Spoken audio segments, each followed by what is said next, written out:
definitely regarding this incident, 410 Hall Road is completely impassable, even to high water vehicles currently.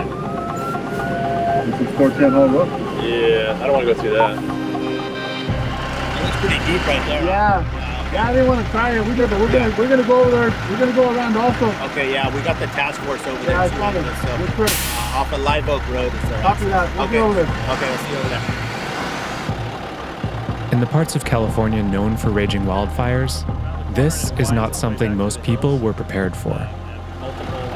It's reported to be a tree down across the roadway blocking residents. If we can help them out, that's great.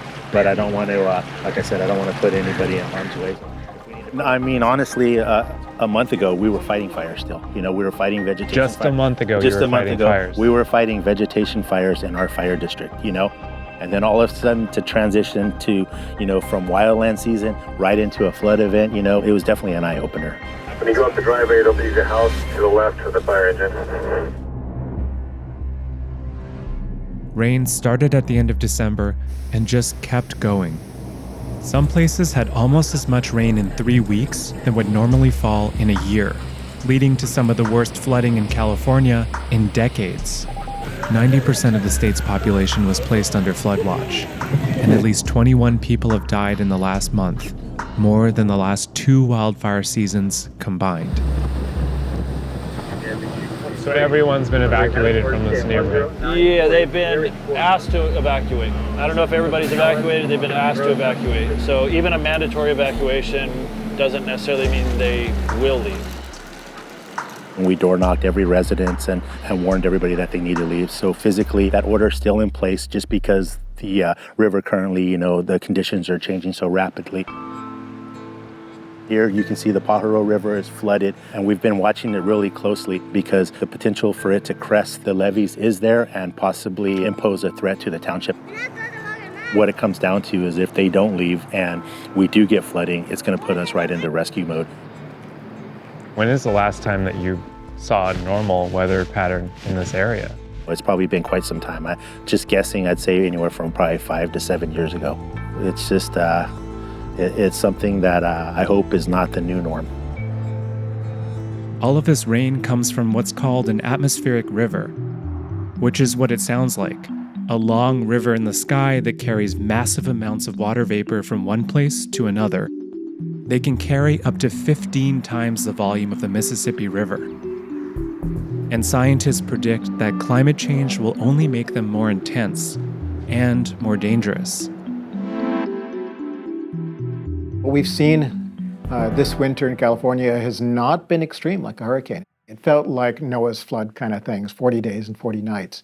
Like biblical. Almost biblical, yeah. Just storm on top of storm on top of storm. And some of the biggest dangers during a flood year are in the areas that burned the year before. How does that happen? So after a big wildfire, the slopes are scorched. They don't allow the rainwater to seep into the ground. There's no strength holding the slopes together, so there is the danger of them failing and, in some cases, entering communities. So these historic droughts, which lead to historic wildfire seasons, make historic floods even worse. They make some of the damages from the floods even worse. Every flood disaster is a past planning error.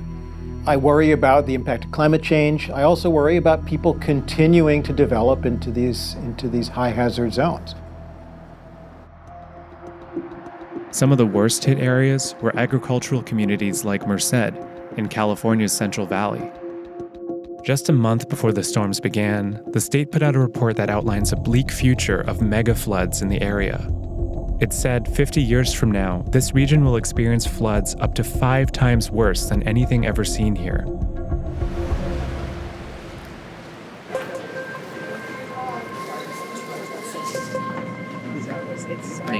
Thank you, guys. Thanks again. We're making unprecedented commitments to address the challenges that we've had with this region, with the world that we designed for a world that no longer exists, meaning an infrastructure that was designed 40, 50 years ago on the basis, again, of normalcy, that by definition is part of our past, not our present. California has, for the most part, accepted its fate of extreme weather and is investing in infrastructure to adapt. Last year, Governor Newsom approved a record $54 billion in climate change spending over the next 5 years. But now the state faces a deficit, so the plan is being scaled back. You've talked repeatedly about the connection between these extreme weather events and the climate crisis. Why did you just propose to cut $6 billion in spending on climate initiatives? Well, we $48 billion climate package. There's not a subnational government on planet Earth that's ever done anything like this. We are facing a $22.5 billion deficit, and I'm trying to protect all of you out here. Your education, your child care, preschool programs, and everything else. At the same time, we're leveraging billions more that go well in excess of $54 billion from the Fed. So there's your response.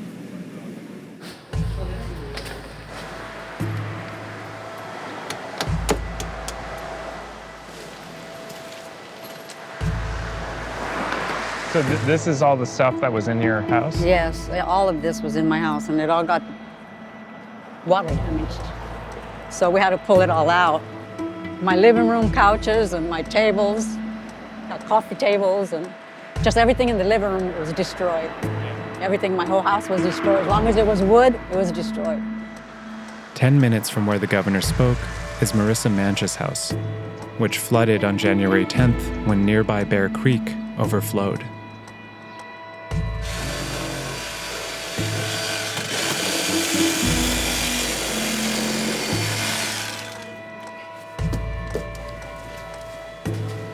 When I came in the house, I shut the door, and then I put a towel there. And right when I was bending down, putting the towel there, water was gushing right through it already. Wow. It was pushing the Just towel. came right. Yeah, it came out, that fast, How high did the water get?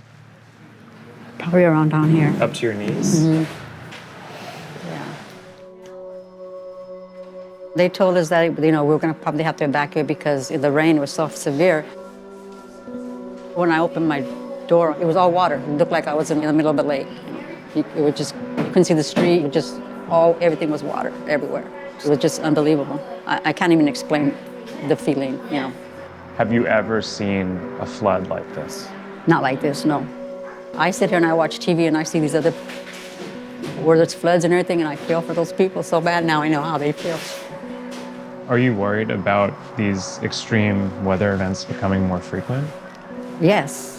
Now I know it's possible. It's possible for it to do that here. So I haven't really been able to sleep because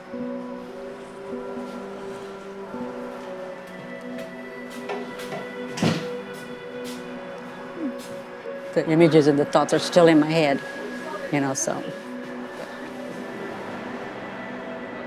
I knew it was going to probably flood, but not like this.